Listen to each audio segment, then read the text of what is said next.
낮은 단계 연방제 극복 없이 자유민주적 기본질서 안에서 정부 내 도둑놈 극복이 불가능한 이유에 대해서 설명을 드리겠습니다.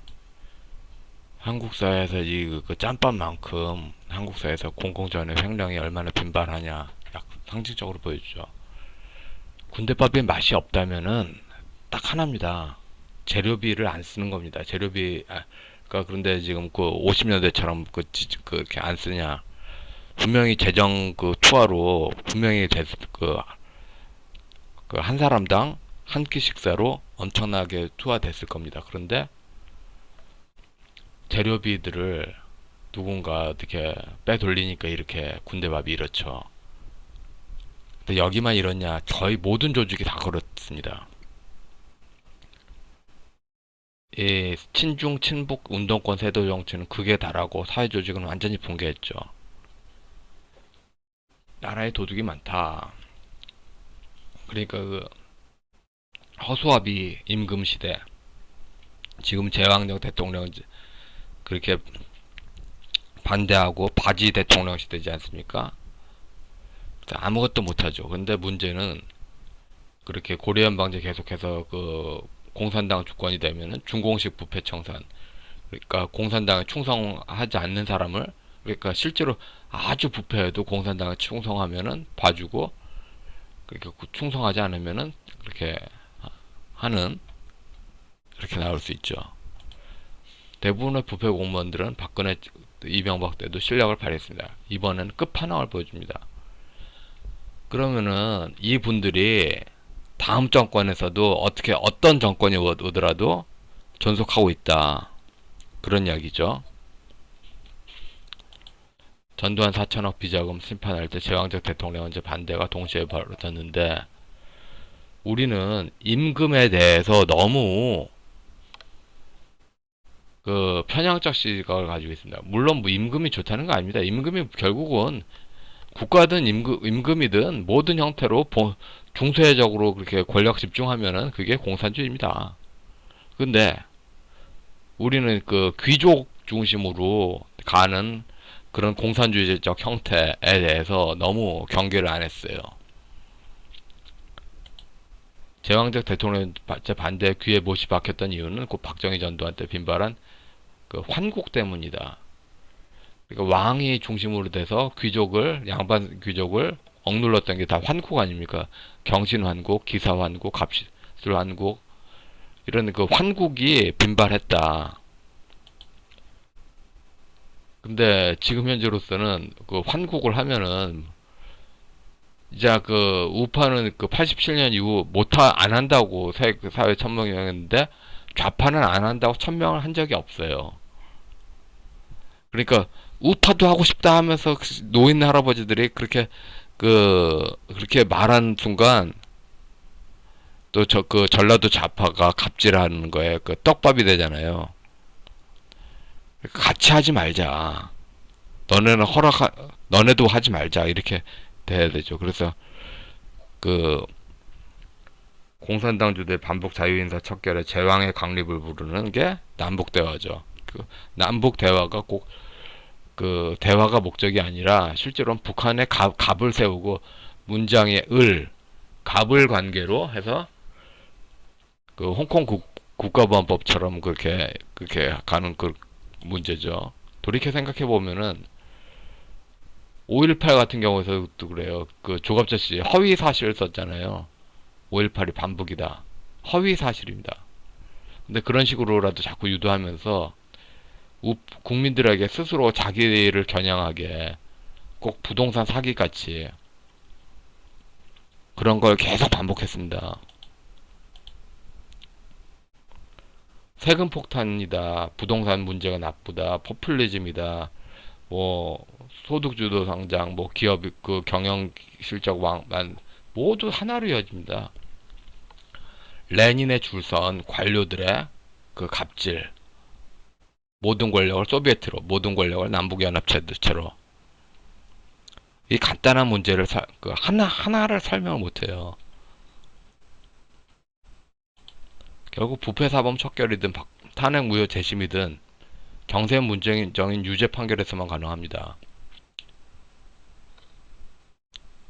지금 문장의 뭐 여적죄 이건 무의미합니다. 사실 정세현 문장인 유죄 판결 없이는 문장 여적죄 이건 무의미한 주장입니다. 1977년부터 정세현의 작업이 일관됐더만요. 수미일관. 그 전두환 때 그 통일부 대북정책 전두환 정부의 정책인 줄 알았겠지만 사실은 전두환 정권이 아니라 정세현의 정책이죠. 미국이 결국은 문장한테 꿇었군요. 사실 미국에게 냉정한 말로 이제 그 자국이 먼저일 수 있으니까 홍콩 자유투사가 민망하게 고려연방제 반대 우익은 참 조용합니다. 사실 모든 문제는 여긴데 남한판 혁명 열사릉, 남한판 통합판 혁명 열사릉 그래서 그 시족 혈연으로 북한하고 가까운 사람들만 그렇게 되고 나머지들은 지금 현재 너무 피해가 많죠. 이 문화 기제 파괴 없이는 부패 사범 심판이 없죠. 그러니까 자꾸 권력으로 부패한 사람들이 권력으로 보호받고 싶어하고 보호받고 싶어하면서 친중이나 친북으로 가지 않습니까? 부패한 사람들이.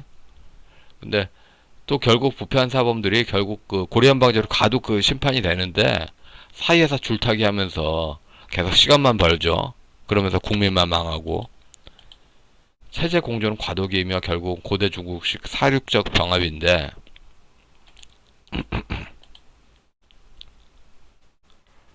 이 세금 완화가 왜 지금 현재 없냐? 중공식 사회주의로 북한과 짝짓기 시도하려는 움직임 안에서 그 국민을 사회주의적으로 길들게 하는 이해찬의 그 목적이 아닙니까? 근데 세금 완화를 왜 하겠습니까? 안 하지.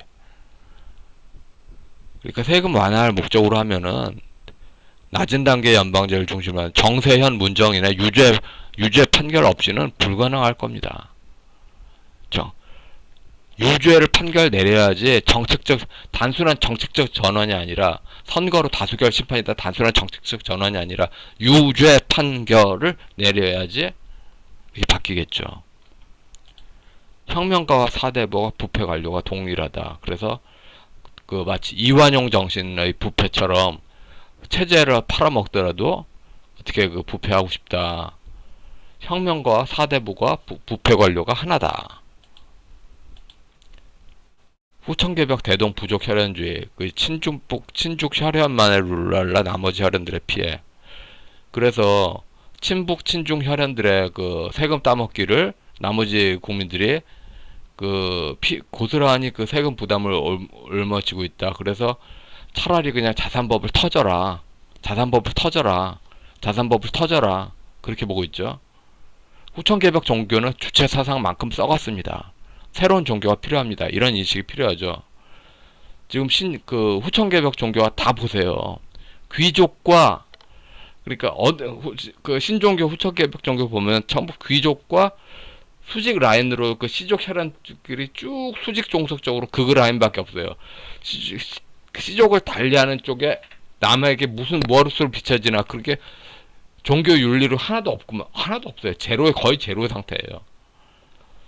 제가 그 무의이화 그 논리에서 그 빡친 게 그 다른 시족에 대해서는 그냥 무관심하다 이겁니다. 아무 생각이 없다는 거예요. 결과적으로 낮은 단계 연방제 극복 이것이 없었으면 우파 진영도 쉽게 완전히 이런 그 분명한 목표가 없으면은 대선에서도 후보 단일화가 참 어려울 겁니다. 다자구도로 해서 그 종북 진영이 우파를 분열시키는데 굉장히 쉬울 겁니다. 낮은 단계 연방제 극복이란 그 획일적 그 분명한 목적이 없으면은 우파 진영 분열이 아주 쉬울 겁니다.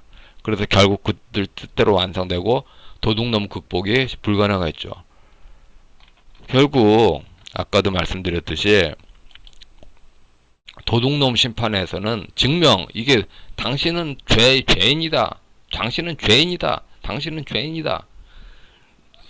증명하는 수고를 아끼지 말아야 됩니다. 그냥 통치행위로 사면하자, 통치행위로 죄인은 가두자, 통치행위로 뭐하자, 통치행위로 뭐하자, 이런 건 작별해야 됩니다. 자, 여기까지 하겠습니다.